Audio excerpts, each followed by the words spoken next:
surface. So over the past 2 decades, coronaviruses have been associated with significant disease outbreak in East Asia and Middle East in the form of SARS in 2002 and MERS in 2012. Recently, a novel coronavirus named as severe acute respiratory syndrome or SARS-CoV. And then the 7th is novel coronavirus COVID-19 or SARS-CoV-2. So the emergence of novel coronavirus is made possible because of the multiple coronaviruses being maintained in natural hosts and high genetic diversity and ability to infect multiple host species are a result of high frequency mutation in coronavirus, which could be due to the instability of RNA-dependent RNA polymerases. So this slide is showing the timeline of various events during the course of the outbreak. So the first event dated back to 31st December when the Chinese officials reported to WHO the occurrence of the cluster of cases of pneumonia in Wuhan. So on 7th Jan 2020, the first viral culture was done by Chinese scientists, and on this particular day, WHO announced the occurrence of a novel coronavirus in Wuhan city. Then on 30th December 2020, WHO declares this novel coronavirus a public health emergency of international concern.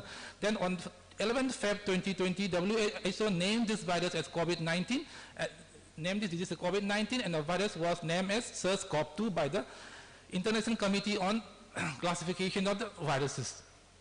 Then on 11 March 2020, WHO declares this COVID-19 as global pandemic. Then coming to the classifications. The coronaviruses belongs to the order Nidovirales, families Coronaviridae, subfamily Orthocoronavirinae, and it has got 4 genera: alpha coronavirus, beta coronavirus, gamma coronavirus, and delta coronavirus. And this beta coronavirus belongs to the subgenus cervicovirus. And alpha coronavirus has got 2 species, namely IceCoV-289E, IceCoV NL63, and cervicovirus has got 1, there is SARS-CoV-2, and this, apart from the SARS-CoV-2, beta coronaviruses has got 4 more species, namely IceCoV OC43, SARS-CoV, IceCoV IceQ1, and the MERS-CoV. Then coming to the virology. The SARS-CoV possesses an asymptomatic single-stranded positive sense RNA genome of around 30 kilobase, which is enclosed by 5' cap and 3' poly A tail. It is encircled with the envelope containing viral nucleocapsid arranging in helical symmetry. The electron micrograph of this virus reveals divergent spherical outline with some degree of polymorphism. And the diameter of the virion vary from 60 to 140 nanometer with distinct spikes of 9 to 12 nanometer, giving the appearance of corona. So this new beta coronavirus belongs to the subgenus cervicovirus, and the consideration of this virus, a distinct one, is based on person identity with other beta coronavirus. There is a conserved open reading frame 1A, 1B is below 90% identity. And the genomes and the subgenome of this coronavirus encode 6 ORF, this open reading frame. This slide is showing the genomic organization of this virus. As we see in this slide,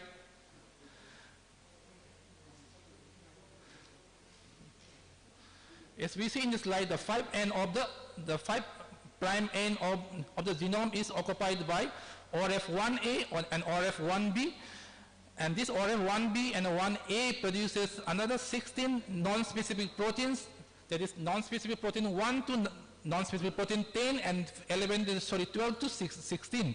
Then NSP3 encodes papain-like proteases, NSP5 encloses 3L proteases, and then NSP12 gives rise to RNA-dependent RNA polymerases, NSP13 gives rise to helicase. On the other hand, the 3N prime is occupied by the 4 structural genes, namely spike, envelope, membrane, and nucleocapsid. So this novel coronaviruses has got 4 major structural proteins, namely S protein or spikes protein. It is the last multifunctional class 1 viral transmembrane protein.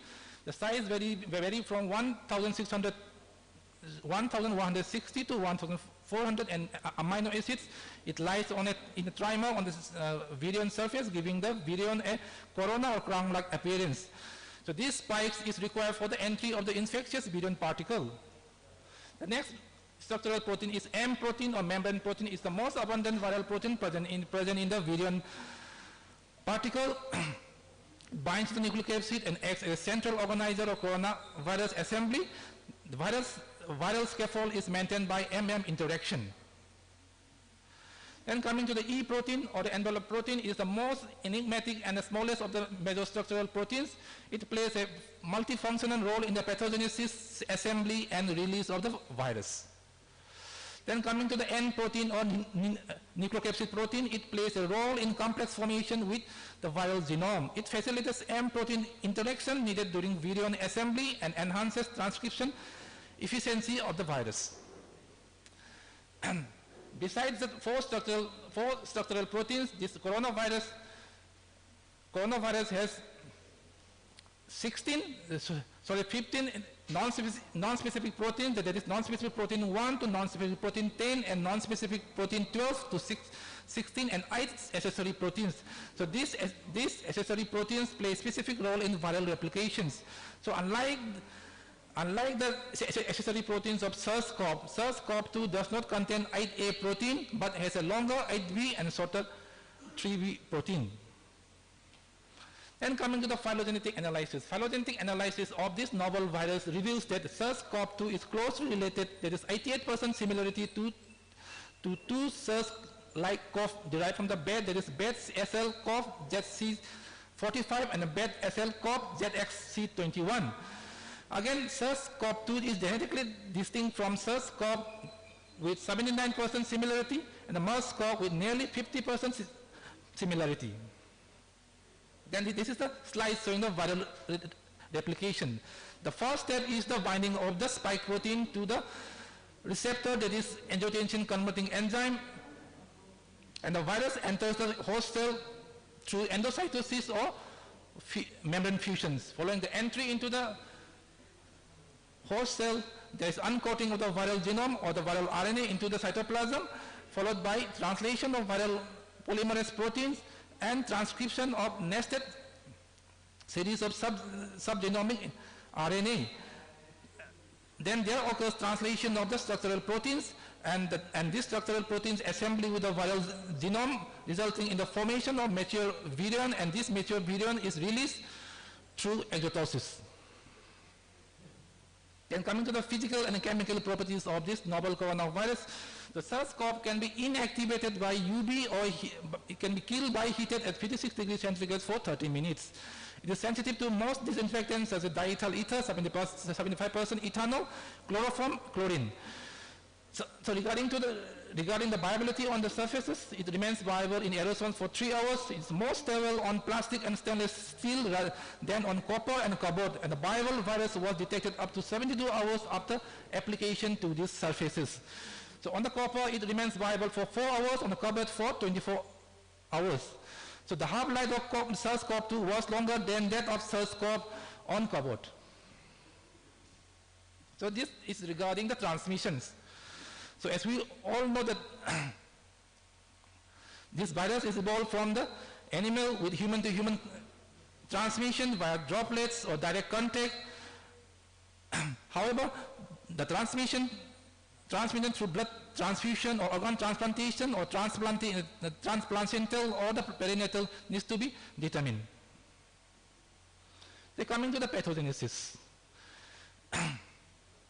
So again, the virus enters the host cell by the binding of the spike protein to the receptors in the presence of transmembrane serine protease 2. Then, following entry into the host cell, 4 mechanisms for the infection for the SARS-CoV have been explained. Like the first one is direct cell damage. Then second one is dysregulation of the renin-angiotensin aldosterol system due to the down regulation of ACE2. And the third possible mechanism could be endothelial cell damage and thromboinflammation, and the fourth mechanism could be downregulation of the immune response and the production of pro-inflammatory cytokines like interleukin 6 and the tumor necrosis factor alpha. So coming to the timelines of SARS-CoV-2 infectivity. The virus is most contagious just before or following the onset of the symptoms. Onset of the symptoms, the virus cannot be cultured beyond, in most cases the virus cannot be cultured beyond 10 days. However, the longest duration of viability of this virus reported so far is 20 days. And again, non-viable virus may remain up to 90 days following infections. So this slide is showing the journey of the VRDs at both the rims and the zenims. So then coming to the lab diagnosis, we have four diagnostic tools for the diagnosis for the detection of SARS-CoV that include molecular, there is RT-PCR or TrueNet or CBNet, then rapid antigen testing, then serological testing. Newer technique include CRISPR. So the real-time PCR is the gold standard, and the detection rate is highest in the lower respiratory tract as compared to the upper respiratory tract. So another one is CBNet, is a rapid molecular in vitro diagnostic test designed by the Cepheid. Its working principle is based on the amplification of a nucleic acid for the qualitative detection of the SARS-CoV in viral RNA. The cycle threshold. What is cycle threshold? Is the number of cycles the fluorescent signal requires to become detectable. It is inversely proportional to the viral load, and CT cutoff value differs from kit to kit. So these are the factors influencing CT value, that is intermittent viral setting, insufficient material during sampling, quality of the VTM and the swab, breathed in the cold chain, kits used for the RNA extraction and RT-PCR, and the technical competence of the person performing the test, calibration of the equipments, and the pipettes and analytical skills of the interpreters. So rapid antigen testing, it detects the viral protein, that is nucleocapsid, in respiratory samples. It is particularly suited for the point of care testing. It's inexpensive and improved turnaround time.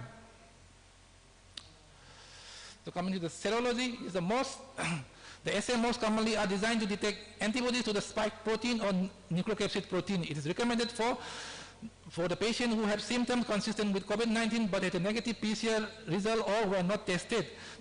And another indications include is patient with unexpected positive or inconclusive PCR result. And another one is to identify the convalescent patient for plasma donations. So this slide is showing the comparison of the current diagnostic options for the COVID-19. So the real-time PCR has got a sensitivity of 71 to 98% with specificity of 95%, whereas CRISPR has got a sensitivity of 97 with 100% specificity, whereas antigen has got a specificity 100 but sensitivity of 66 to 92%. So CRISPR technology is a gene editing tool. Diagnosis. So coming to the vaccine, the COVID, coming to the development of the vaccine, we have three types of vaccine. There is nucleic acid vaccine, protease vaccine, and viral vaccine. Nucleic acid vaccine include DNA vaccines, RNA vaccine, and the viral vector vaccine. Among these, the Pfizer, the vaccine developed by Pfizer, Moderna, and the vaccine developed by Oxford and Gamaleya have finished the phase 3 trials. So why multiple vaccines? According to WHO, as of November 12, 2020, there are 48 vaccines in clinical trial and 164 candidate vaccine in preclinical evaluations. They all simulate a primary immune response so that the body can develop memory B and T cell against the SARS-CoV-2. And again, development of immune memory by vaccine is what will protect the person against the subsequent COVID-19 infections. So thank you everyone for patient hearing.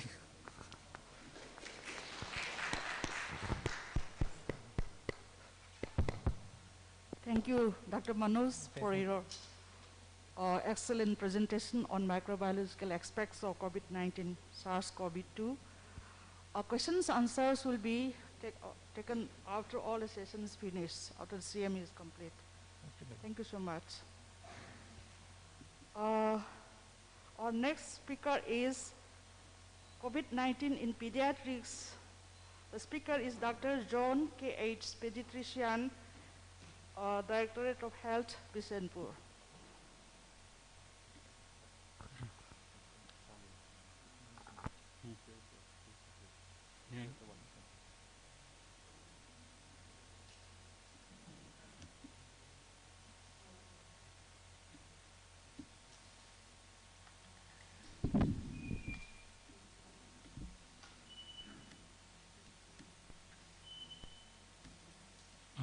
Thank you, Madam. Respected teachers, seniors and colleagues, I'll be speaking on COVID-19 in children. Topic is very large, time is very limited, and I must confess that some of the slides are a bit busy, so I beg your pardon. I'll be very fast. My presentation has been made a bit easier by my former presentation. I'll be speaking on history, epidemiology, so I'll be speaking, skipping a lot part on history. Epidemiology, clinical features, laboratory findings, radiology, classification, COVID-19 and neonates, and complication including PIMS.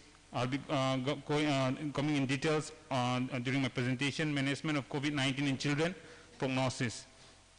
So I'll be skipping a part of, a major part of, because it has been already spoken of. As has been mentioned in the previous presentation, that SARS-CoV started in the late December of 2019. But the first case in pediatrics was on 20th January in Shenzhen. It was infected from a family cluster. It was asymptomatic but presented with radiological ground glass lung opacity. As the disease spread, with the progression of COVID-19 outbreak, the first infant case was reported from Zhejiang, Hubei province. This was a 3-month-old female infant who had fever for day 1 and was admitted on 26 January 2020. Regarding epidemiology, boys, I'm relying on this COVID-19 in 78 pediatric patient, the source of this one, my presentation. Boys are more than affected than girls. The mean age is 8.9 years. Prevalence, regarding prevalence in children, the exact figure is not available except for the US, which stands at over 1.4 million children as of 3rd December 2020, which comprises of 12% of total cases. Based on the different different articles from China, Italy, and Korea, the prevalence ranges from 1% to 6.3%. Having said that, because of large asymptomatic cases, there may be underestimation of actual incidence in pediatric population. The incubation period ranges from 1 to 14 days, and the mean has been estimated to around 5.2 days. Around 98% who develop symptoms will do so within around 11 days. No symptoms were described in 456 out of 2,367 patients, which comprised 20% of the total cases. And the two main symptoms were fever and cough. This is the tabular presentation. On the first column stands for the number of studies, and the second column is the number of patients involved and the symptoms which is involved. So in asymptomatic, it's around 20%, and fever and cough, it's 60 and 55% respectively. This is regarding the how much percentage of children are infected with COVID who are having other comorbid conditions. So mainly the respiratory, cardiovascular, and other congenital malformations, they are morely predisposed to COVID-19 infection. And the most common co-infections are Mycoplasma pneumoniae and Enterobacter sepsis. This is the combination of pediatric and adult children. This table is just to show that the percentage of symptomatic cases are much lesser as compared to adult, meaning to say that large amount of children will present in asymptomatic stays. This is the laboratory findings. You'll see that in the in adults, lymphopenia is a very common presentation. It's one of the diagnostic criteria.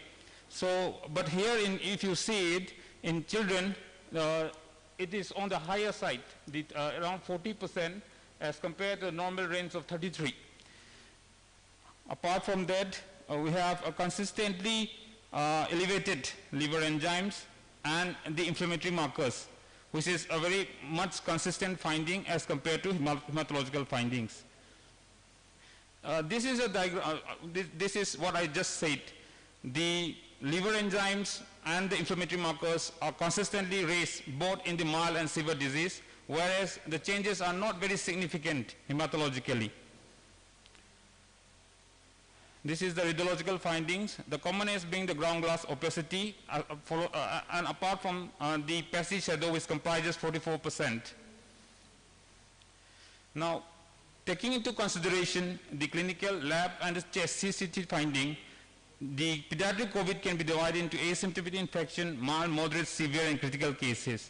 Asymptomatic COVID, as the name suggests, patients they don't have symptoms, but they are laboratory proven COVID patients. In mild cases, it's mostly upper respiratory manifestation. In moderate, they have pneumonia features in the form of fever, cough, which is mostly dry, followed by productive. However, there are no obvious signs of hypoxemia, such as shortness of breath. But in case of severe, the oxygen saturation drops, and we have other manifestations involving GI symptoms in the form of diarrhea. And critical phases, much more in the form of ARDS, and may also present with shock, encephalopathy, myocardial injury, and heart failure, coagulation, dysfunction, and AKI. In presentation in pediatrics is incomplete without mentioning the neonates. This is regarding the whether there is a chance of intrauterine transmission of COVID from infected mother to the newborn. The studies, a systemic review involving 22 studies comprising 83 neonates. Currently, there is no direct evidence to support intrauterine vertical transmission. In another systemic review, including 68 publications, which include more than 2,000 pregnancies and a little more than 1,000 newborn, concluded that the limited low-quality evidence suggests that the risk of SARS-CoV infection in neonates is extremely low. Unlike children, most COVID-positive neonates were symptomatic, with respiratory symptoms being predominant manifestation and requiring intensive care. Postpartum acquisition was the commonest mode of infection in neonates, although a few cases of congenital infections have also been reported. Now, as has been mentioned, it is said that they are being asymptomatic. So can they be the main source of infection? So this is a systematic review which says that it is unlikely. And they say that most of the infection, pediatric infection, is from the family source. 1, 2, they are never a source of seldom cause of outbreak. And they say that the symptoms are less, so they are presuming, this is the drawback of this system, they are presuming that the viral load may be low. Having said that, they also accepted that it is high likely that children can transmit the SARS-CoV virus, which causes COVID-19, and even asymptomatic children can have viral loads. So they concluded that children are unlikely to be the main driver of pandemic. Opening up schools and kindergarten is unlikely to impact COVID-19 mortality rates in older children. This has a significant implication because this is a study from the US. They say that because of the children staying away from school, the healthcare workers have to stay away from their duty because of the obligatory child care, impacting or hampering the healthcare service. So this is a school of thought. They say that schools should be open. And as it has been known that obesity is a poor prognostic marker in adults, the same finding is also in children. Having said that this is a vicious cycle. We say that because of COVID-19, they are staying at home, they have been stressful, they have sleep disorders, they have more screen time, they are living more sedentary lifestyles, causing obesity. and obesity producing a lot of other changes in the form in deranged pulmonary functions, then dyslipidemia, sleep disorders, then chronic inflammations, thereby increasing susceptibility and severity of COVID-19. Award for MERS, SARS, and COVID-19 in children. This is a systematic review including a total of 75 studies with a total of 806 children with COVID-19. It is said that children with COVID-19 have similar symptoms to those with SARS and MERS, mainly fever and cough. Asymptomatic infection were observed in all the three diseases. However, COVID or MERS have mild diseases as compared to MERS. No presentation in pediatric COVID is complete without a presentation and few slides on multi-system inflammatory syndrome in children, which is the most serious complication of COVID. The syndrome was first described in UK, where previously healthy children with severe inflammation and Kawasaki's disease-like features were identified to have current or recent infection with SARS-CoV. In UK, it is called as PIMS, TS, in the form of pediatric multisystem inflammatory syndrome temporarily associated with SARS-CoV-2. Additional cases of MISC have been reported in other European countries, including Italy and France, as also reported from India also. Emerging data suggests that MIC may be associated with pediatric patients who are slightly older than children typically seen with Kawasaki, and some cases of MIC in young adults have also been reported. So they have been affected in older children, and they're much more serious. The case definition according to CDC is fever, which is persistent, laboratory evidence of inflammation, evidence of clinical severe illness requiring hospitalization with multi-organ involvement, no alternate diagnosis, and recent or current SARS-CoV-2 infection or exposure to CoV-2. Some patients who meet criteria of MIC also meet criteria for complete or incomplete KD. The rates of cardiac involvement associated with shock, macrophage activation syndrome, and need for exogenous steroid therapy were higher for SARS-CoV-2 associated cases as compared to plain KD. Now, many patients with MIC have abnormal markers. These few words, they say that COVID is affecting the pediatric heart more than any other system. Have abnormal markers of cardiac injury or dysfunction, including troponin and BNP. Echographic findings include impaired liver function, left ventricular function, as well as coronary artery dilatation, rarely coronary artery aneurysm. At presentation, few patients of SARS-CoV-2 PCR positive, but most have detectable antibodies of SARS-CoV-2. So the role of serology in diagnosis of MIC is paramount. Epidemiological and clinical data suggest that MIC may represent a post-infectious inflammatory phenomenon rather than a direct viral process. The role of asymptomatic infection and the pattern of timing between SARS-CoV-2 and MIC are not well understood, and currently a causal relation is not established. Being new, so many needs to be known and learned. Currently, there is limited information available about risk factors, pathogenesis, clinical course, and treatment of MIC. Another complication, which is relatively rare in children, is neurological complication. These children are at risk of developing seizures and encephalopathy, more on those suffering from severe illness, but say that the prognosis is good. Seizures are easily controllable. Regarding diagnosis, has been dealt in detail. I'll be just a few lines on this. The main diagnosis infection for human coronavirus in general is RT-PCR on upper and lower respiratory secretions. But having said that one, the viral load is more in lower as compared to upper. So if we clinically suspect that the particular child is having COVID, we need a repeat test or a testing from the lower respiratory samples to be done. And it is said that the nasal swab is more sensitive and specific than pharyngeal swab. RT-PCR on stool sample is positive for human coronaviruses, but it's not used for routine diagnosis.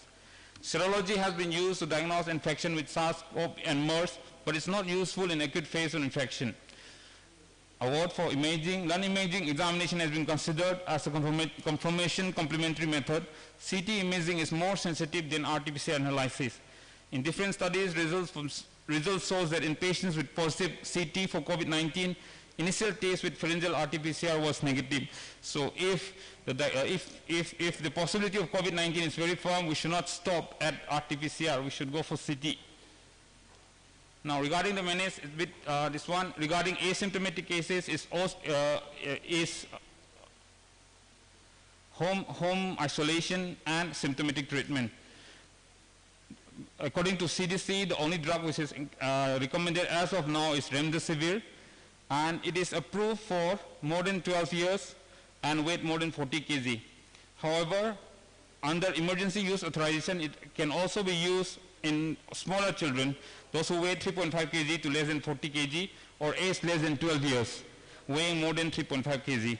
And the dose for those that weight less than 40 kg is 5 mg per kg IV, followed by 2.5 mg per kg IV in 30 minutes for another 5 days.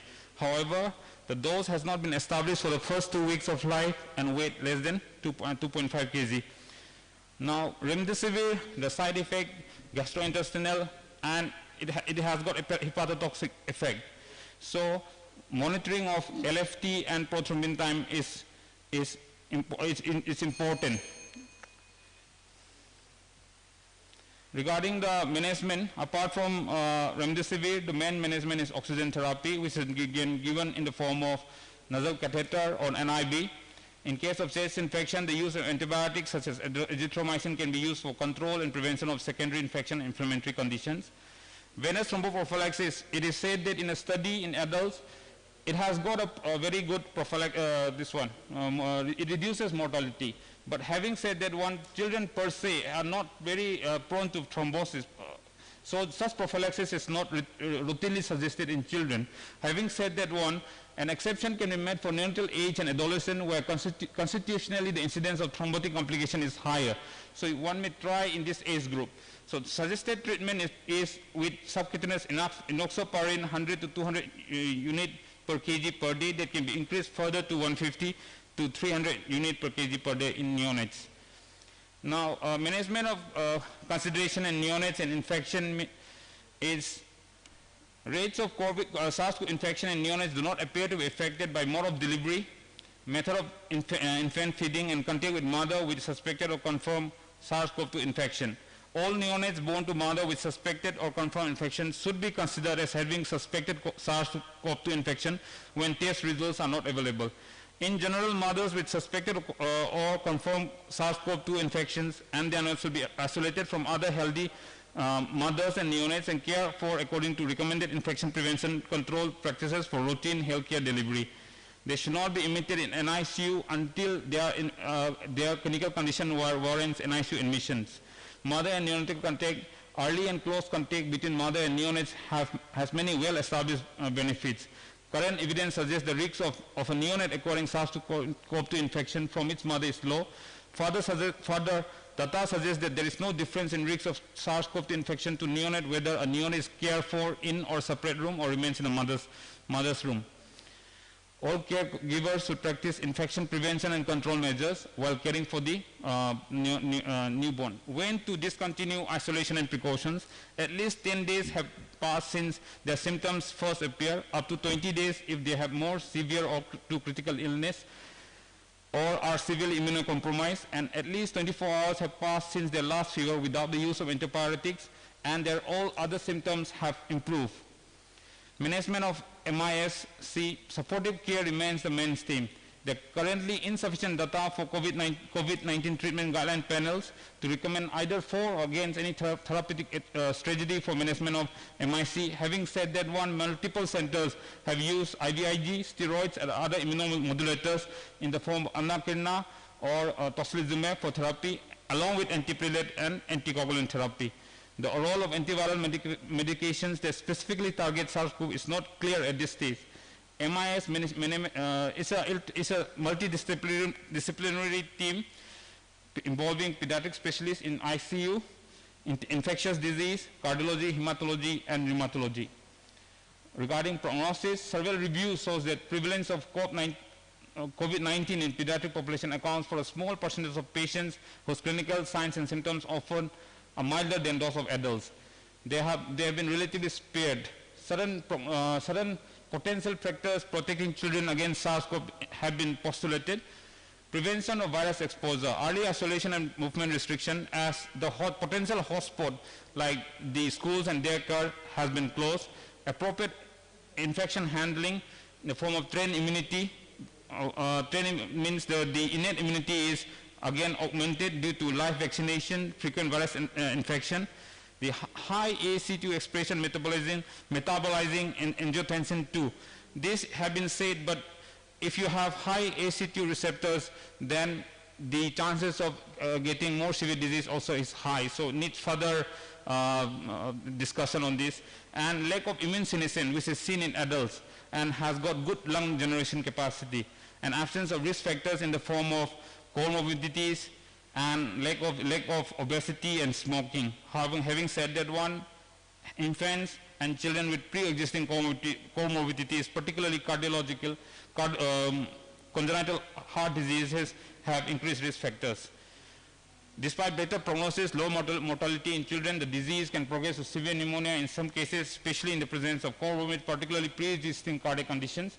Infants and neonates are also more vulnerable to more severe COVID disease than older children, but morbidity and mortality were low. Thank you. This is my conclusion remark. Thank you, ma'am.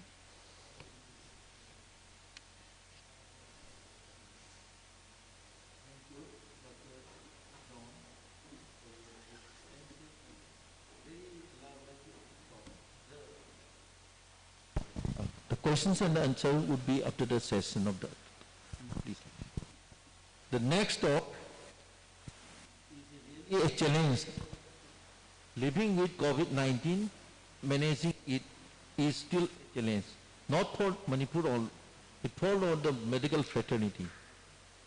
The next talk would be on a medical management by Dr. T. Jiten Kumar, Department of Medicine, DREAMS. This is an area, this age of the medicine science, the knowledge, that means it is a must-know area. This is a must-know area in the curriculum of our studies. There are certain topics where you can understand it. It's okay. It is a must-know area for all fraternity, either doctor, nurses, paramedics, or these things. There has been a challenge in this management right from introduction of the hydroxychloroquine up to plasma therapy, and now thinking of the stem cell therapy now. Now, I will throw the topic to Dr. T. Jiten Kumar. He will do the justice to analyze and the facts and findings and what we are going to do in this challenge of this century. Thank you.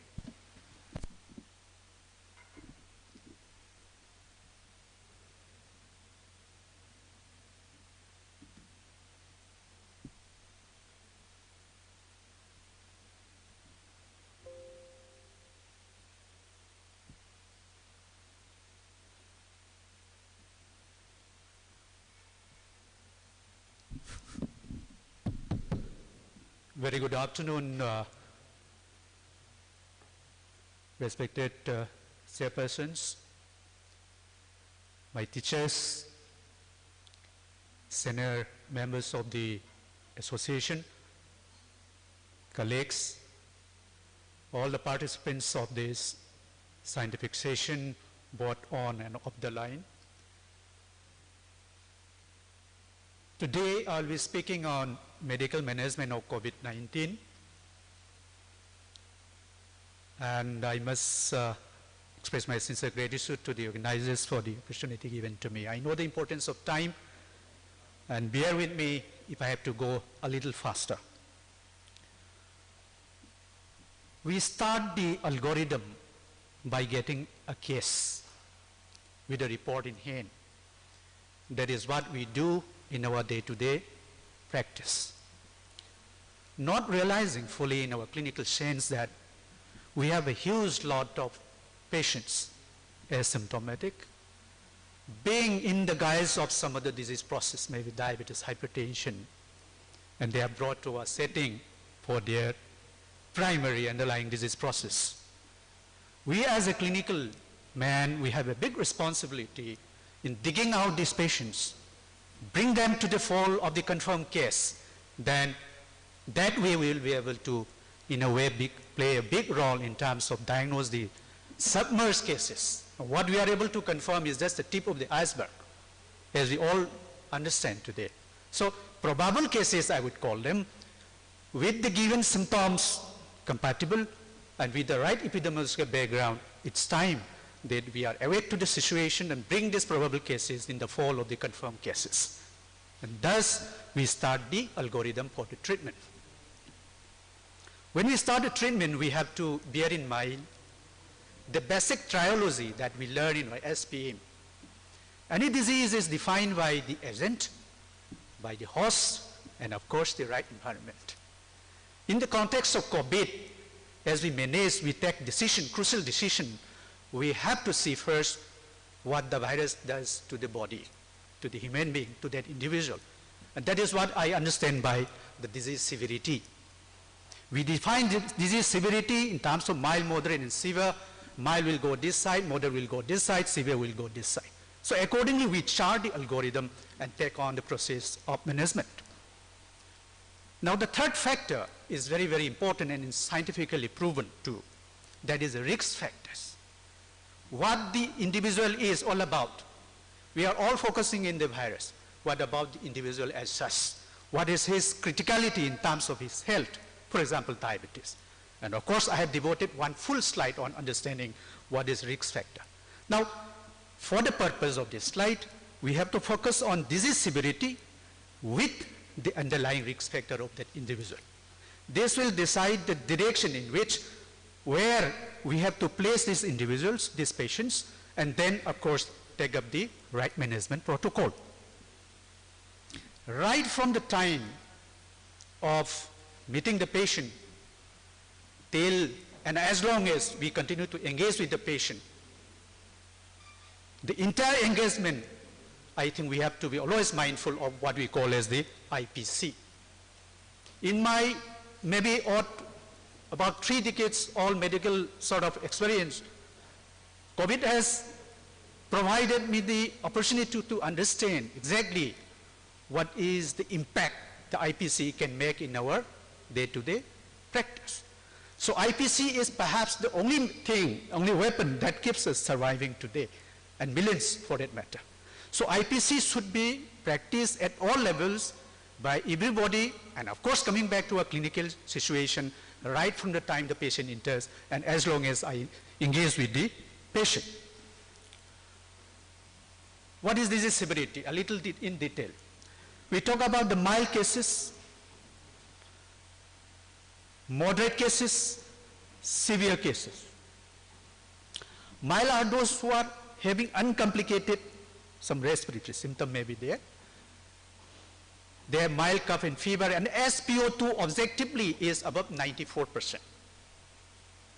SpO2 has got fallacies, but by and large, for the general understanding, SpO2 more than 94% with room air, in the room air can be categorized as mild patients, because it's very critical, very important. Mild cannot be placed somewhere because we have to understand the implications, the resource of the nation. Moderate people are those patients having pneumonia without signs of severe disease. They have pneumonia, but without signs of severe disease. How do we objectively assess that? With the SpO2 less than 94%. And of course, the respiratory rate is more than 24. But they don't have severe disease signs. What about the severe pneumonia? The SpO2 is less than 90%. And room air, respiratory rate is going more than 30. Now these severe cases are again divided into different stages. One is a severe pneumonia where the patient has got severe respiratory distress with respiratory rate more than 30, SpO2 less than 90%. Then they go towards the phase, a very critical phase, that is the ARDS, which is evident by the development of increase in the hypoxic episodes, and there is evident sort of bilateral image infiltrations. In the images, maybe X-rays, maybe CT scan. And PF ratio, that is partial pressure of oxygen, and FiO2 is less than 300. That is the objective mark that we define ARDS. And of course, those images in the X-ray or the lungs should not be explained by other disease conditions like heart failure, so on and so forth. Again, they are divided into mild, moderate, and severe. If the patient goes into a state where there is evidence of an organ damage other than the lungs, say for example, if the patient starts behaving abnormally, irrelevant talk, tachycardia undue bradycardia, evidence of myocarditis, there is kidney failure, evidence of renal insufficiency, that means organs are being involved. And with or without evidence, approval evidence of infection. So this is what you call as a sepsis stage. Then comes the septic shock stage, the persistent hypoxia despite fluid resuscitation, fluid replacement, and patient requires vasopressor and ultimately ionotropes to maintain the pressure more than mean arterial pressure more than 65 millimeter of mercury. So this staging is a very, very important scale, clinical scale for us to triage where the patient should be kept, what modality of treatment am I going to employ with a particular patient. This is a clinical scale. Let us be mindful that these stages do not come in order. Today I come across Mr. A with mild. Tomorrow when I come for the round, I will not be expecting mild only because these can jump and then they are not mutually exclusive. Not that in the morning it was mild, so afternoon it should be fine, everything, no. So we have to be always on our toes and constant alertness and then take appropriate measures to deal with the situation. I think that is the importance of this skill. Now what are major risk factors for severe disease? Because we may do everything called a COVID, but the underlying background disease process can really do the harm. At the same time, we know it is proven that the risk factors, major risk factors for what? Major risk factors for grave prognosis, risks of fast and severe progression to the respiratory failure and systemic manifestation is what we mean by major risk factors for severe disease. Age is very much there. Dr. John was talking about asymptomatic thing in the pediatric age group. Age more than 60 years is proven. And interestingly, it is increasing with age. Definitely 90 is scoring more than 60. So we should be mindful of this. Diabetes, hypertension, cardiac disease, take any organ damage, any major disease, it is there. And then immunosuppressed states. Say for example, HIV, patients getting chemotherapy or transplant patients, chronic lung disease, Dr. Zontik mentioned about obesity. So these are the risk factors that is defined under the Ministry of Health, Government of India risk factor. There are more than other minor risk factors also, but these are the listed ones as per the national guidelines. So we need to know the severity, whether it is mild, moderate, and severe, and take into account the major risk factor associated with that individual. Once we assess this, we are in the better frame of mind to take up the appropriate algorithm of treatment. Now, I'll be talking about the basic pathology. I'm not here to talk about the pathology per se, but then the fundamentals to help us understand how we are going to manage these cases.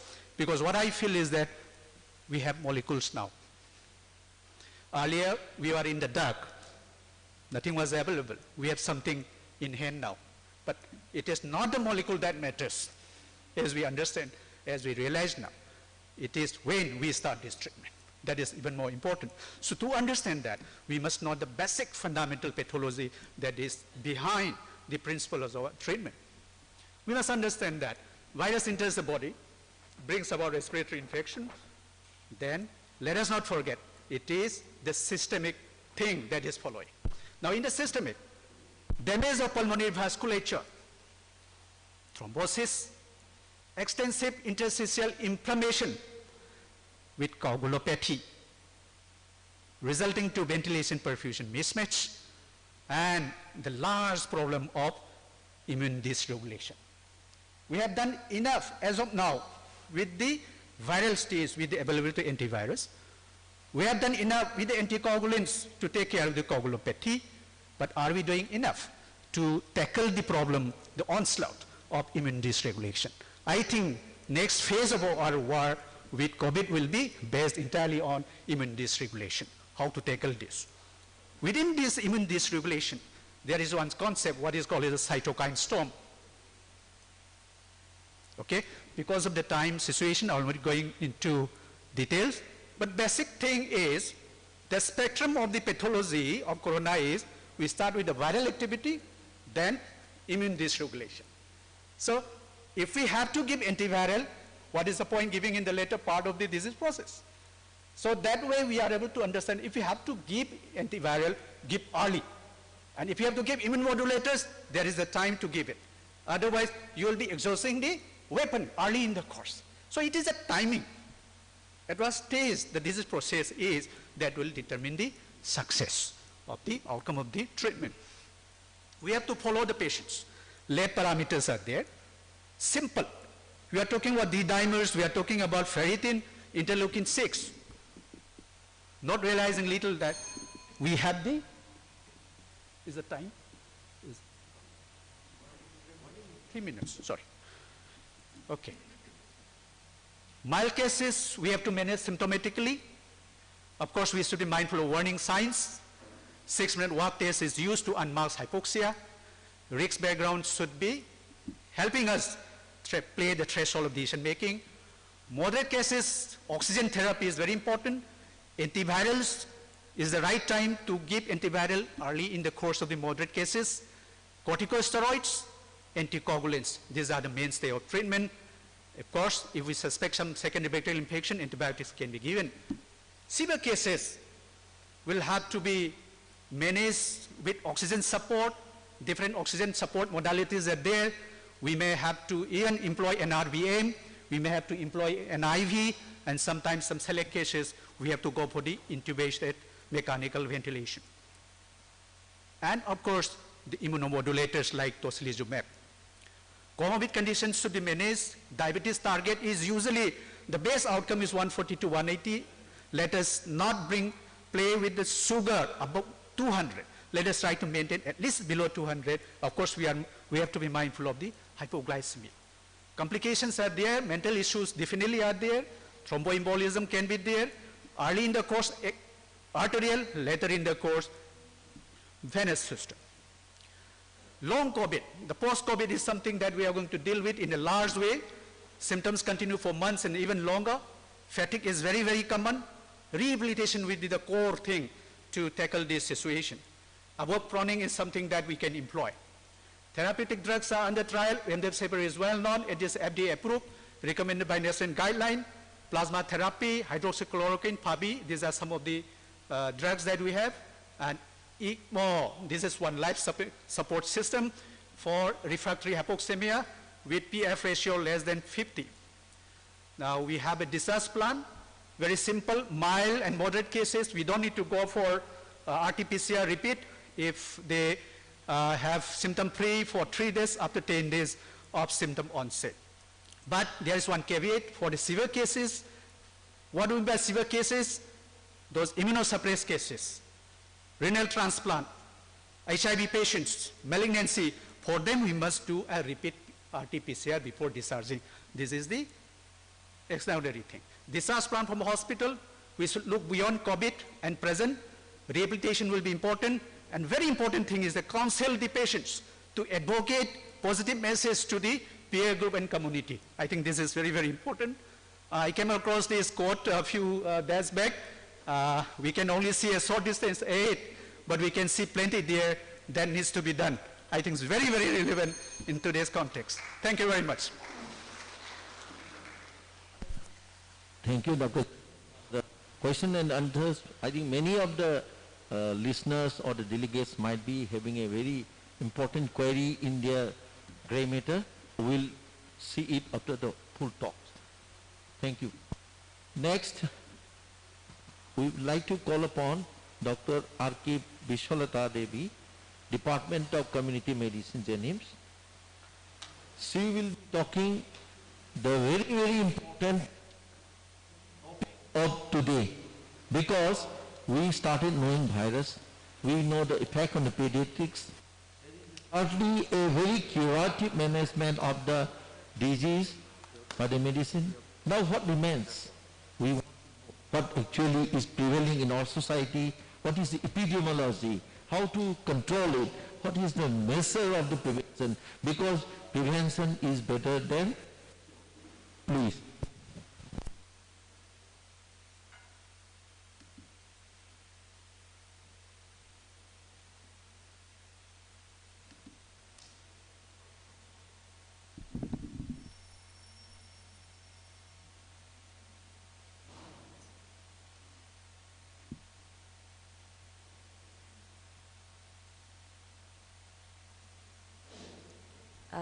Very good afternoon to all, respected chairpersons, senior IMA members, delegates, and my dear friends.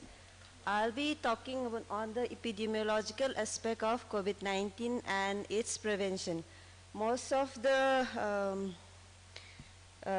some of my slides have been overlapping with the previous speakers, and I'll try to keep it as brief as possible. First of all, I'll be talking briefly on the background history about the pandemic, then the global burden of the disease, the epidemiological determinants, and lastly on the preventive aspect. So as mentioned earlier, coronavirus has been identified since the late 1960s, and it has been given the name coronavirus by the International Committee of Taxonomy of Viruses in 1971. This has caused various outbreaks before, like the SARS outbreak in 2003. This also started in China, and it rapidly spread to neighboring countries like Vietnam, Hong Kong, Taiwan, and the case fatality rate was as high as 11%, SARS outbreak. And the MERS or Middle East Respiratory Syndrome, also commonly known as camel flu, the outbreak occurred in 2012 in the Arabian Peninsula, and the case fatality rate was as high as 35%. So recently we had this outbreak of this novel coronavirus disease, and initially most of the patients detected were either stall owners, market employees, or regular visitors to the seafood market in Wuhan city. So they had collected environmental samples from this market, and this also tested for this, and the name given by the International Committee of Taxonomy to the virus was the SARS-CoV-2 virus.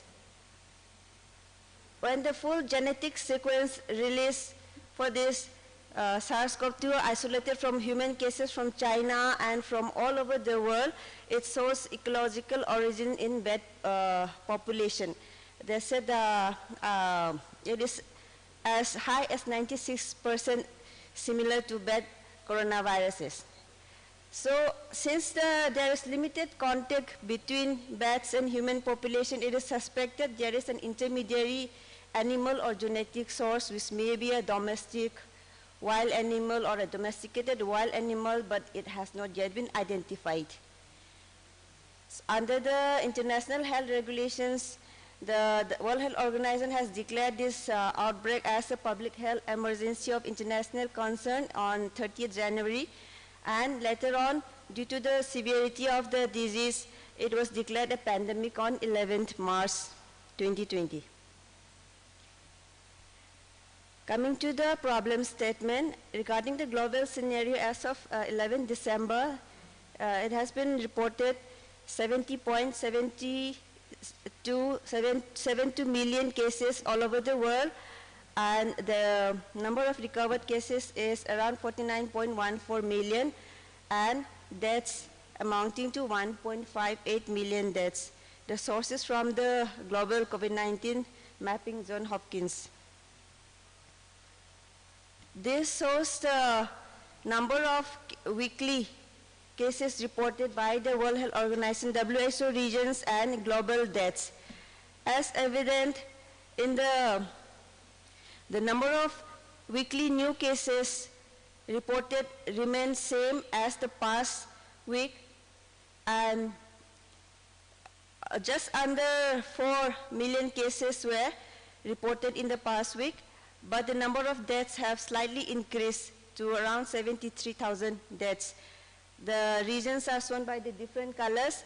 The American region accounted for almost half of the new cases and around 1/3 of new deaths.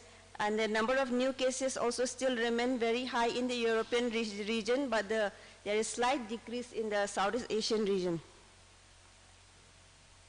This shows the number of COVID-19 cases and deaths reported by the World Health, WHO Southeast Asian region.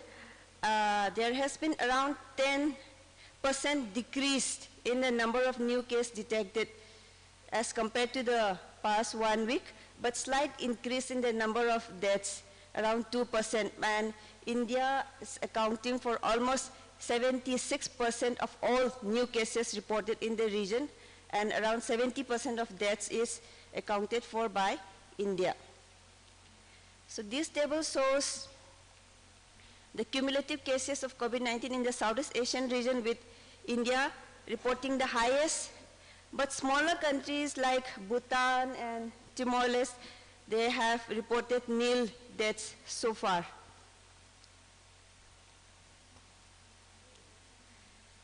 As in the Indian scenario, there has been around 9.76 million cases reported so far as on 11 December, with a total of 1,41,000 deaths.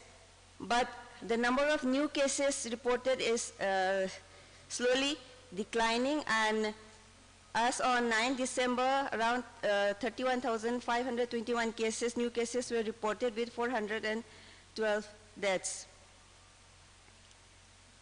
This is the scenario in our state.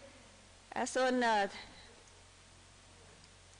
10 December, 26,685 total cases with around 2,970 active and total deaths of 318.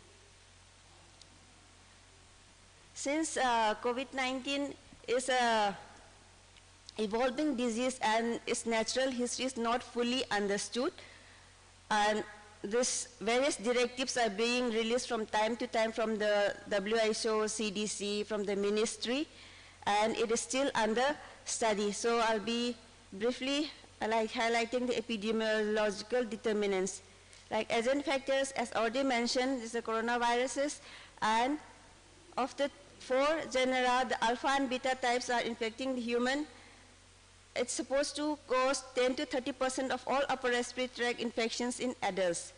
And this virus has been shown to use the ACE2 receptor for cell entry. The survivability of the virus outside the body, they said, can survive for 1 to 2 days on non-porous surfaces and for around 8 to 12 hours on porous surface. Host factors, the lungs is the most vulnerable target organ for the SARS-CoV-2 because of the vast surface area, and about 83% of the ACE2 expressing cells are of alveolar type 2 cells, which are exposed and can serve as a reservoir for the viral invasion. All age and all age group are susceptible to the virus, but the risk of severe disease increases with age, and the risk also increases with those having underlying disease conditions. It is reported that smokers were 1.5 times more likely to have severe complications from the disease. The risk of transmission from an individual with SARS-CoV-2 infection also varies depending on the type and the duration of exposure, what all preventive measures were being taken up by the person, and also it also depends on the individual factors like the amount of virus present in the respiratory secretions. As for the environmental factors, the risk increases with closeness and duration of contact. So the risk is highest with prolonged contact in closed indoor settings. Risk also is very high in congregate settings where individuals are residing or working in close quarters, like those residing in homeless shelters, detention facilities. This presence of virus on contaminated surfaces, if susceptible individual touches them and transfer to mucous membrane, that is the eyes, mouth or nose, that also increases the risks. This shows the mode of transmission. Since COVID-19 is a respiratory infection, the respiratory secretions from an infected individual are released when the person sneezes, coughs, sings, or talks, and this respiratory droplets ranges from size 5 to 10 microns, can travel up to 1 meter, and if it falls on a person who is unprotected, then the transmission may occur. Other form of transmission may be indirectly through fomites from the surfaces where the droplets form. But aerosol transmission, where the droplet nuclei which are lesser than 5 micron may occur in healthcare settings where aerosols generating procedures like when we nebulize a patient, if you perform a bronchoscopy or intubation, then it may lead to this aerosol generation and aerosol transmission may occur. Incubation period said to extend from 1 to 14 days with a median incubation of 5.1 days. The precise interval during which an individual is infectious is uncertain, but as per the current evidences, they said the period of infectivity may start from 2 days prior to the onset of symptoms and can last up to 8 days. So the external role played by preclinical asymptomatic infections in transmission is also still under investigation. As per the Ministry of Health and Family Welfare Clinical Management Protocol, case of COVID-19 is categorized into 3 categories. That is either a suspect, a probable, or a confirmed case. A suspect case is a patient who has acute respiratory illness, either fever or at least one of the signs, symptoms of respiratory disease, and a history of travel to or residing in a location reporting community transmission of COVID-19 disease during the 14 days prior to symptom onset. Or a suspect may be a patient with any acute respiratory illness and having been in contact with a confirmed or probable COVID-19 cases in the last 14 days. Or it may be a patient with severe acute respiratory illness and in the absence of any alternative diagnosis that fully explains the clinical presentation. Probable case is one in which a suspect case from whom the testing for the virus comes out inconclusive. That is considered a probable case, or a suspect case for whom testing could not be performed. Confirmed is one in which the laboratory confirmation is there. Okay, so regarding primary prevention, health education is the mainstay of all primary prevention measures. We need to let the people aware by taking a various IEC, BCC activities about what are the disease signs, symptoms, how it is transmitted, what personal protective measures to be taken up. And during these activities, demonstration on hand washing technique may be shown. Then we need to identify all those who are at risk of getting the infection, setting up proper quarantine facilities, and vaccination. Regarding vaccination, the race for developing an effective vaccine for COVID-19 has started since the start of the pandemic. A broad range of candidate vaccines are being investigated globally using various technologies like viral vector, protein subunit vaccines, and at present around 150 vaccines are under trial, out of which around 48 vaccines are in late phase of clinical trial. These are list of some of the vaccines, and this Pfizer-BioNTech vaccine was the first vaccine to have been approved for emergency use by the UK government, followed by Canada. And coming to the Indian scenario, the Indian arm of the Pfizer-BioNTech had applied for emergency use authorization to the DCGI on 6th December. The Indian Bharat Biotech, which is in collaboration with ICMR, has also applied for emergency use authorization along with the Serum Institute of India's Covishield. But this has to be considered by the subject expert committee at the Central Drug Standards Control Organization, which is the regulatory body in the country. And according to the latest information, during the subcommittee meeting held on Thursday last, this Covishield and Covaxin has not been approved yet, and this regulatory body have asked for more data regarding these two vaccines. But the Prime Minister has promised the availability of the vaccine in a few weeks in the all-party consultative meet held on 4th of December. Secondary prevention, the three mainstays, the test, trace, and treat strategy. We need to increase the testing capacity. The point-of-care rapid antigen test is already there, but according to the latest directive, we have to limit the proportion of rapid antigen testing to around 30 to 40% of the total testing. Contact tracing, screening of high-risk contacts, isolation of sick individuals, and giving supportive treatment.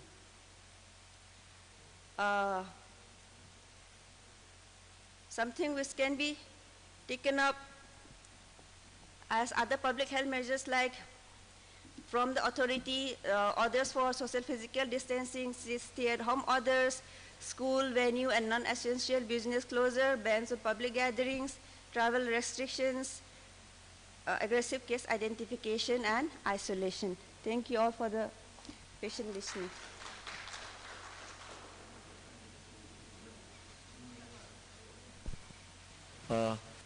Thank you for your very elaborative and lucid explanation of this. I think the topic of all the four topics, due to the time constraints, I would invite one, maximum two of the questions from the audience, if at all.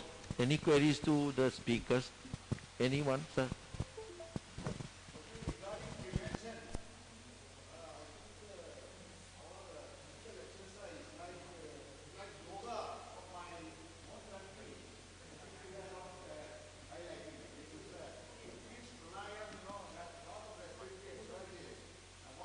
You have mentioned that lung is the one which is affected, and once the oxygenation doesn't take place, morbidity is very high. So the pranayama, the breathing exercises, and weight reductions are of paramount importance. Thank you.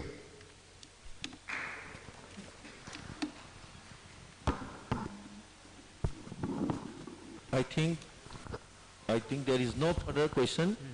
Chima, please.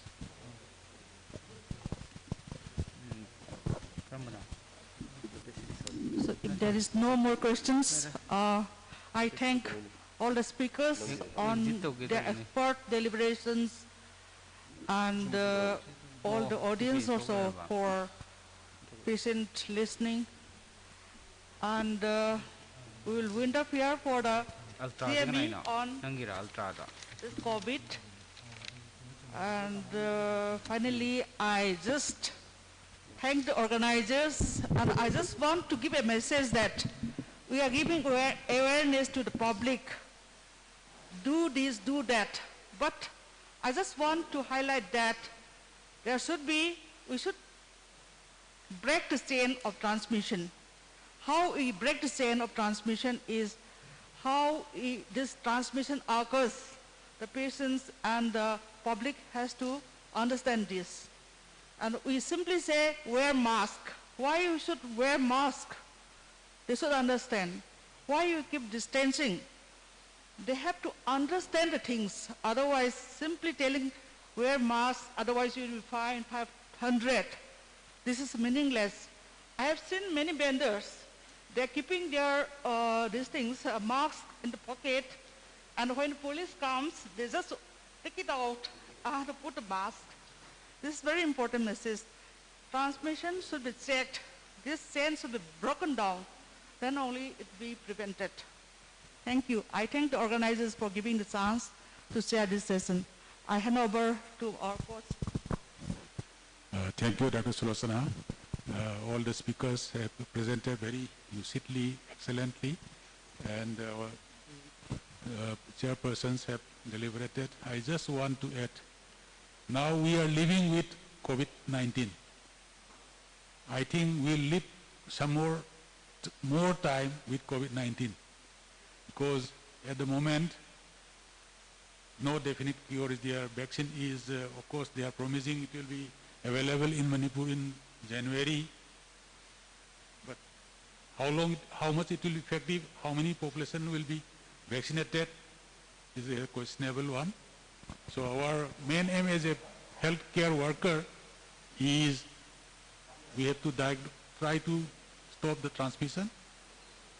Early diagnosis by, at the moment, diagnosis or testing is very, very costly affair, especially in the private setup, and this should be met more cheaper.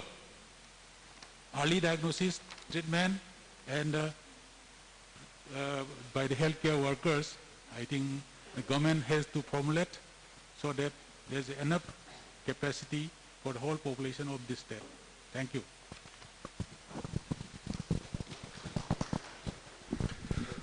Thank you, Chairpersons.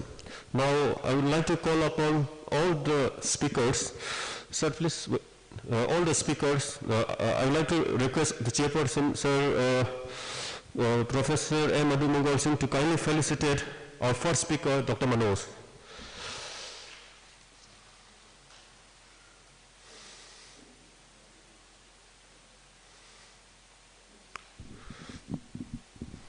Camera. Sila iso sir. Ay gini sir. No. Camera di middle sa ni.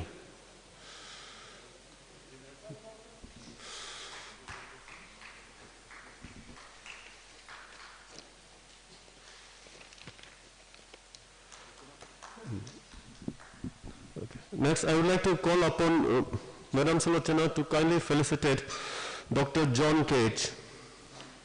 Madam, please.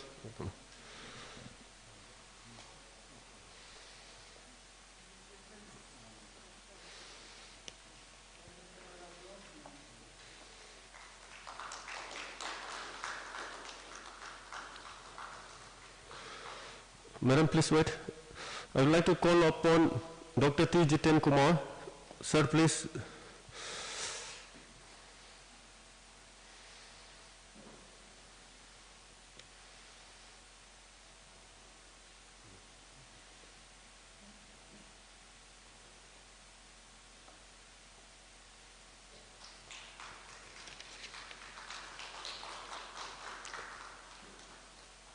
And I request Professor Dr. K.H. Lokeswar, sir, to kindly felicitate our speaker, Dr. R.K. Beswalat. Ma'am, please.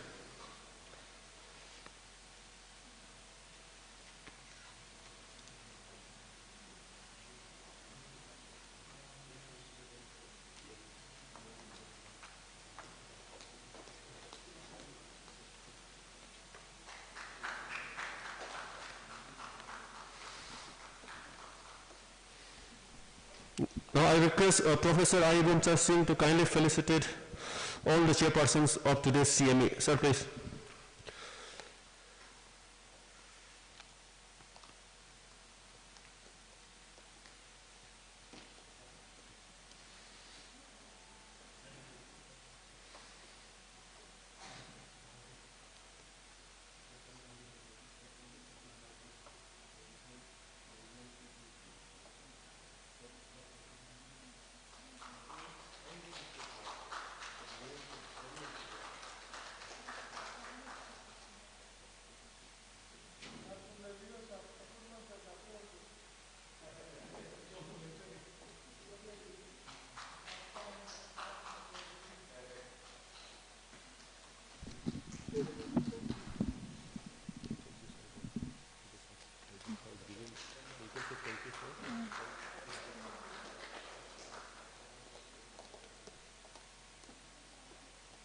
Thank you, sir. Thank you, ma'am.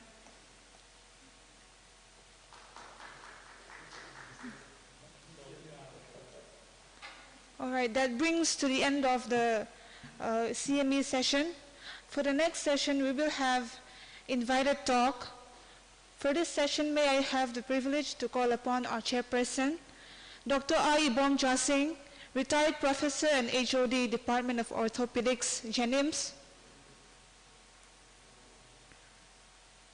and Dr. T.H. Godendro, professor, neurosurgeon, Department of Surgery, RIMS.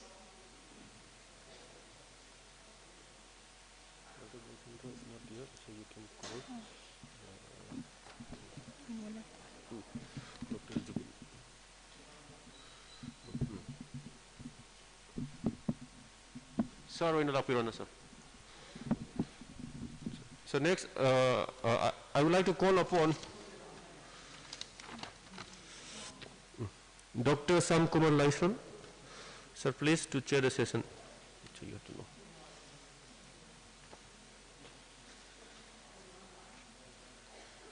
Thank you, sir. I hand over the time to the chairperson.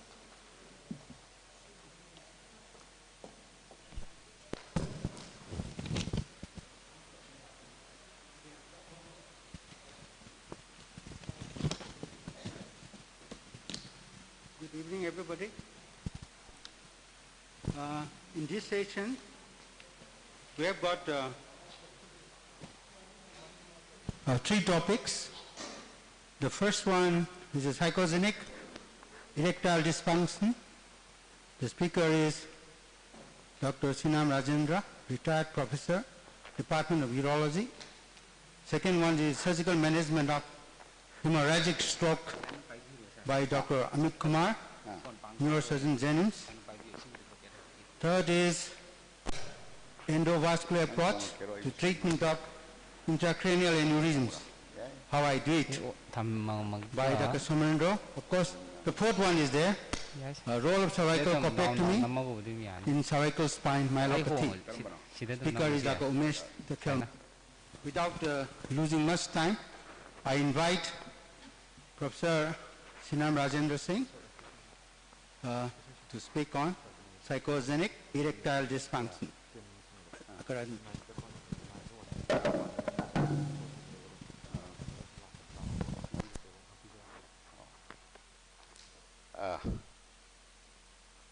Namaskar, Pranam, Kurumjari. A great moment for me. My role model, Dr. Ibo Macha. I am emotional actually. He was my senior in my college, and he was so good in the studies and in the knowledge of medical science. He actually cleared so many doubts during our MBBS days. Anyway, my colleague Shyam Kumar is here, again working with me. I'm really grateful for giving an opportunity. I just told him, Shyam Kumar, I would like to talk on psychogenic erectile dysfunction, and my dear friends, because of time constraint, let me just speak. This particular area of the medical science is neglected. Erectile dysfunction, because of the taboo and the stigma of the sex, nobody talks, nobody asks. You are in your medical science, you are asked when you attain menarche, how many, when you attain menopause, how many children you have. Those things you ask. You never ask how is your relationship with your partner. Maybe because of the taboo and the stigma. And this, one of the most famous psychoanalysis of all time, Sigmund Freud, named the priority of life. Please see that nicely. Food, air, water. Without air, within few minutes you'll die. Without water, in few days. So, and he mentioned sex is a priority of life. And he didn't even mention anything about the shelter and clothing. Next. Yes, definition of the psychogenic erectile dysfunction is erectile dysfunction as a whole, inability to attain and maintain an erection for adequate intercourse. And when it is predominantly due to psychological cause or interpersonal relationship, then we label it as a psychogenic. Next. Yes, the prevalence is higher once the age goes up. But above 20 years of age, it is about 20% in general. But once she attain about 60 or 70, about 70% of the individual will have some sort of sexual dysfunction, erectile dysfunction. For the erection to take place, this side is the flexi state of the penis, this side is the erect state. The blood are to be trapped into the sinuses and then only the penis get erected, and then the person can penetrate into the vagina. Next. Yes, it is of two types, psychogenic, and I will be talking on the psychogenic and the organic. Organic, the word importance can be used as a mnemonic, inflammatory, mechanical, post-operative, like that. And the trauma, like your pelvic fracture in the Department of Orthopedics in my specialty. So then endocrine, diabetic, our country is the capital of diabetes. So these are the causes of organic. Next. Yes, so how to differentiate? Very important. Only thing is that you must ask, you have to open the thing, the issue, otherwise they will not come. So psychogenic is younger age, around below 30 years, if the fellow has got erection problem, is more of a psychogenic. It is of sudden onset, and it will be situational.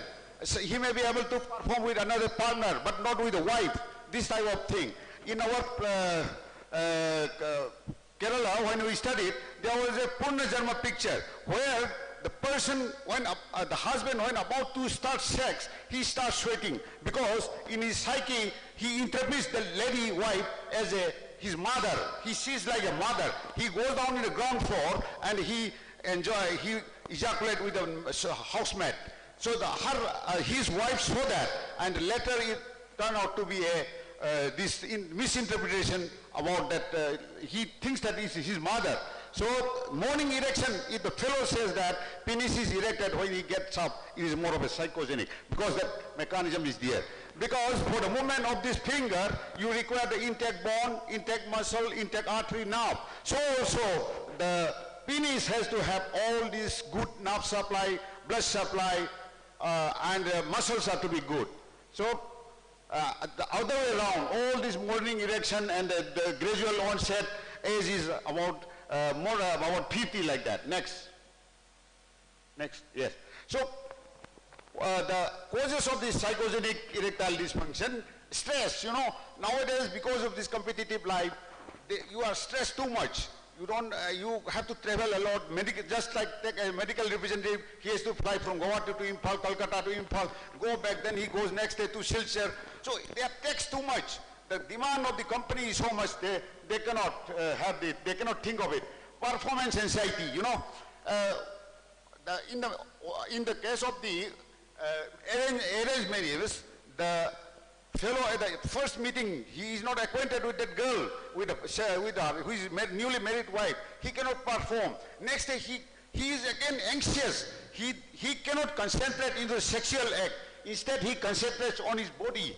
Will I be able to perform? So that percolate, that multiply, and later on it becomes a erectile dysfunction. Then depression, so on. So this is what I have, just go on. So this is what I have spoken.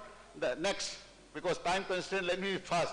Yes, before 1970, everybody thought erectile dysfunction is a psychogenic problem. All were dumped. Even when I was trained in MCH urology, it was not there, because I got trained in 1990s in IT 384. That time, people were not knowing much about this.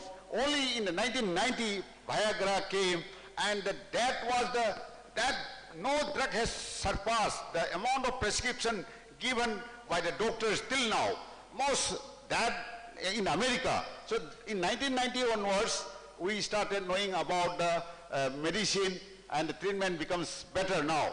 So the biomarkers now in this 2000, we have gene therapy, stem cell therapy, as we have mentioned in COVID, then tissue engineering, all this shockwave therapy, the one which is used for breaking the bone, before breaking the stone, is been used in the case of the erectile dysfunction. Next.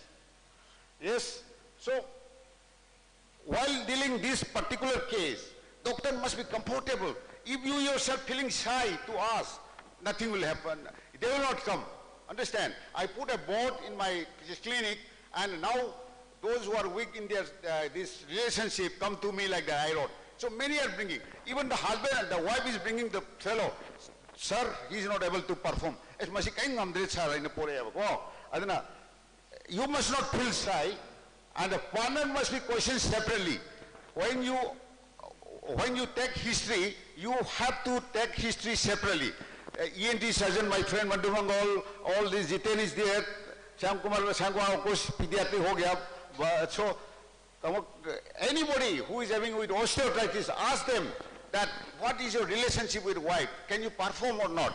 If you start, then they will start, oh, doctor, say he manga aron suraito. I have not relation. Because they think that if you lose your semen, 1 drop of blood is equal to 20 drops of blood. A lot of misconceptions are there. So they don't indulge. I will become weak. So these have to be wiped off. Nothing. The seminal vesicle has a capacity of 7 ml. If it is more than that, it has to come out. It will be ejaculated of its own. So there is no point. So the feeling of weakness is just relaxation. When you are tense, when you attain the orgasm, your muscle get relaxed. That is what is weakness they are interpreting. Next. So, and one thing I would like to highlight, if the person who was having good erection, if he start developing erectile dysfunction gradually, that is your signal that your heart is going to have attack. Because the penile artery, cavernous artery is smaller than the coronary artery, and so this is a sign of coronary artery disease. Physical examination, do it, and digital examination for any lurking carcinoma prostate. Laboratory tests like glucose, because diabetic is one which gives rise to neuropathy and neuropathy. Then the thyroid function, lipid profile, liver function, and the testosterone PSA if it is above 50 years of age. Yes, this is one very important investigation, I should say. Color Doppler. There was if you remember that andrology workshop we had, one from the Apollo Hospital came to Manipur. He is expert in penile Doppler. If the Doppler shows that the flow of the blood is more than 30 centimeters per second, he does not have obstruction.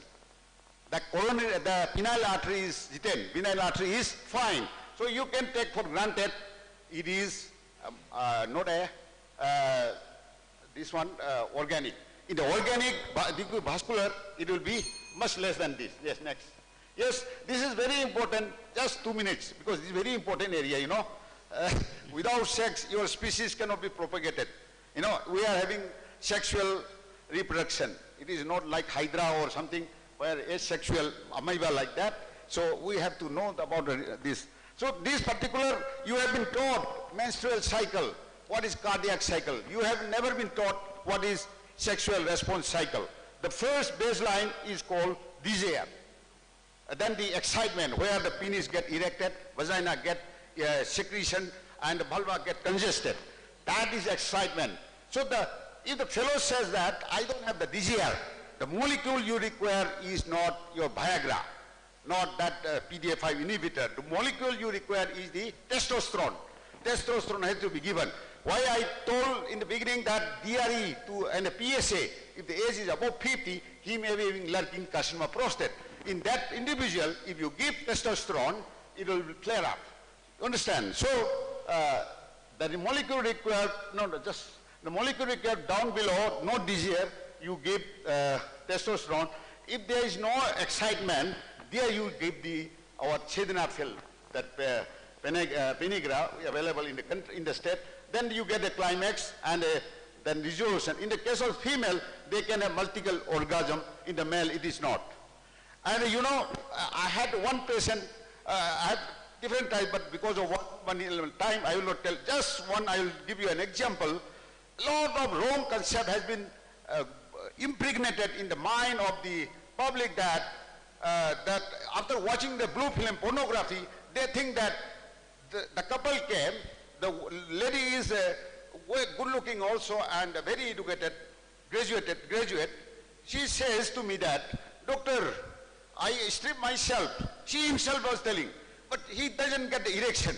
She doesn't know that there has to be foreplay, because in the blue film, the moment the underwear is pulled down, the long phallus is there. That has been impregnated in her mind. So the poor fellow, the male, is suffering. You understand? I told her that in the game of football, the referee doesn't allow them to play immediately. They get warm up in the side of the playground. Like that, you have to give foreplay. Then, and it was taking a lot of time. if it is, this is the thing, you know. Yes, next. So, correct the risk factors like, as I told you, yoga, weight control, diabetes, smoking, and then the drugs, they have to have been low-calorie diet. Next, I'm going to finish. So the PD5 inhibitors are there. I will not go in detail. Then next. Yes, almost I have spoken. And when you do the treatment spectrum is this one, counseling, very, very important. You have to counsel. That whatever wrong concept they have, you have to counsel. And the husband wife to be counsel, and separately then combine. Yes, and then you have got injection therapy. You can inject prepaverin or phentolamine into the penis itself. And all these suction devices are there. If all these fail, you can get prosthesis. So erectile dysfunction can be managed. Next. Yes. One sentence has been gone. So with this knowledge, let us bring back the lost light in the dark bedroom of couples with a sexual dysfunction. Thank you very much.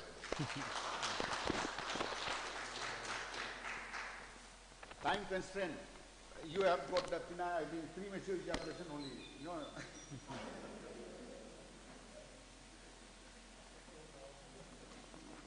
Question.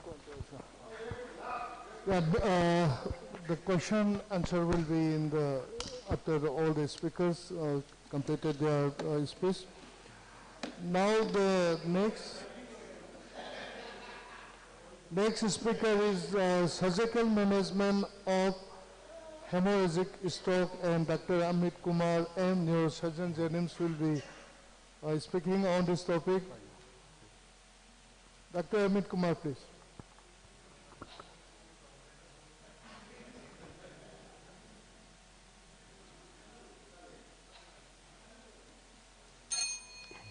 Good afternoon, respected chairpersons, my teachers, senior colleagues, and my friends. When I was doing my residency in neurosurgery, we used to say that traumatic brain injury is the bread and butter of neurosurgeons. But after 2 years in Manipur, it seems like hemorrhagic stroke is the bread and butter of neurosurgeons. So it was important for me to address this issue. As we all know, stroke, otherwise known as cerebrovascular accident, is of two types. One is ischemic and one is hemorrhagic. As per literature, ICH is affect around 1 million people annually, and it's more deadlier. And uncontrolled hypertension is the most common risk factor. As per ICMR published data, it seems like ischemic heart disease is the most common cause of death and disability in Manipur, followed by stroke. And out of that, 85% of stroke is ischemic stroke. This particular slide I will be visiting in the last. Region of the basal ganglia. Next is the thalamic area, then intraventricular extension, then putamen bleed, or post-fossa bleed, or a temporal bleed. In the secondary type, it may be because of a pre-existing conditions like vascular malformations, like aneurysm rupture, which the next speaker will be addressing on, or an avian malformation or cavernous malformation. It may be a tumoral rupture, coagulation disorders, use of anticoagulants or a thrombolytic agent, or vasculitis or drug abuse, or because of cerebral venous thrombosis leading to venous infarct, leading to hemorrhage. The most common presentation is a severe headache. We call it ictus, followed by vomiting. There will be decreased level of consciousness. Patient may also complain of hemiparesis. And when you examine, you will almost always find an elevation